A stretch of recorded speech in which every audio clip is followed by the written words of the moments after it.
Hello, you are listening to the OmniTalk Fast 5, brought to you in partnership with the A&M Consumer and Retail Group, Firework, SPS Commerce, and Sezzle. Let's go to headline number 5, Chris. Uber is now doing car sharing.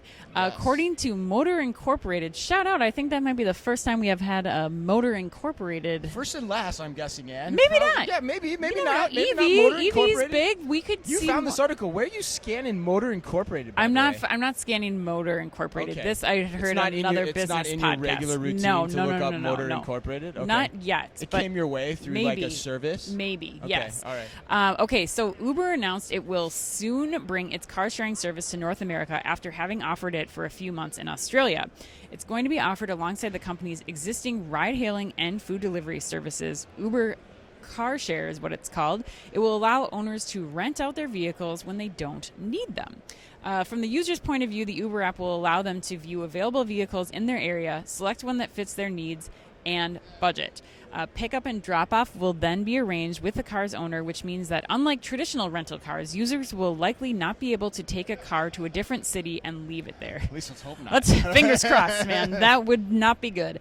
Uber Car Share will not become available across the continent all at once, with the company targeting Toronto and Boston as the two starting points for this service in North America. Chris, Yes, are you into the Uber car sharing idea? What do you think about it? Oh, man, Ann. It's unique. You know, I think it's an Okay. interesting idea. The news cycle's been slow, Ann, I think, recently. Because, you know, honest, I'm trying to find the bridge here for omnichannel retailing, but I'm going to do it. I'm going to make the effort here.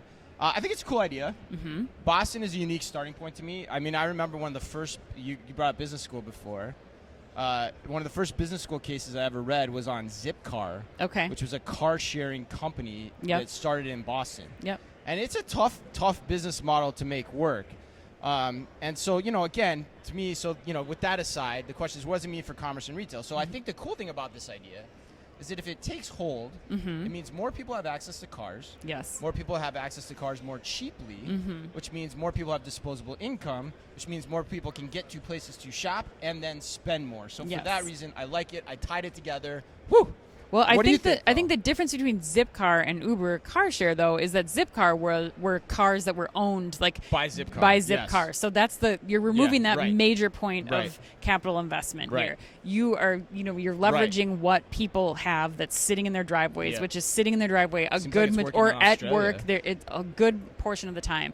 We've already seen companies do this well, like Turo, but I think the difference here with Turo is that that's a different app.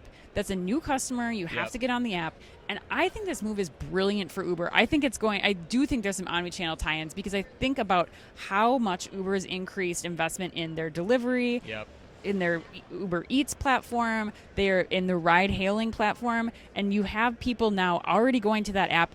I looked up, they have 130 million people have used Uber in the last month in the U.S. Like, that's crazy. So it's something that we're used to going to, and now we'll see car sharing as another option. I think there's huge benefits when you start to look at corporate visits too. Like, instead of going, we see so many people at the airport waiting for their Ubers last night. If you could just go into the parking lot and get a car right now instead of waiting for that Uber for 10 minutes, like, there's applications there. But finally, I think that the other application here that we aren't talking about is how Uber, as an Uber driver, you also have access to this. So not only can you use this as a driver when the hours that you can work, but it's basically now allowing you as an Uber driver to monetize your car while you're not driving.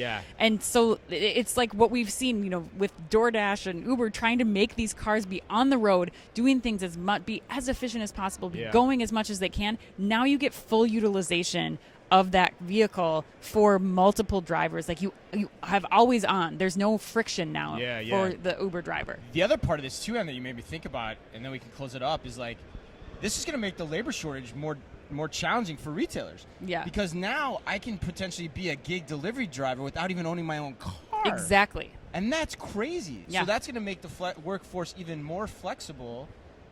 And it's all in one app. Like, wow. Yeah, that's big time. So retailers actually pay attention to this, because you could be working a lot harder to find that employee to stock your shelves.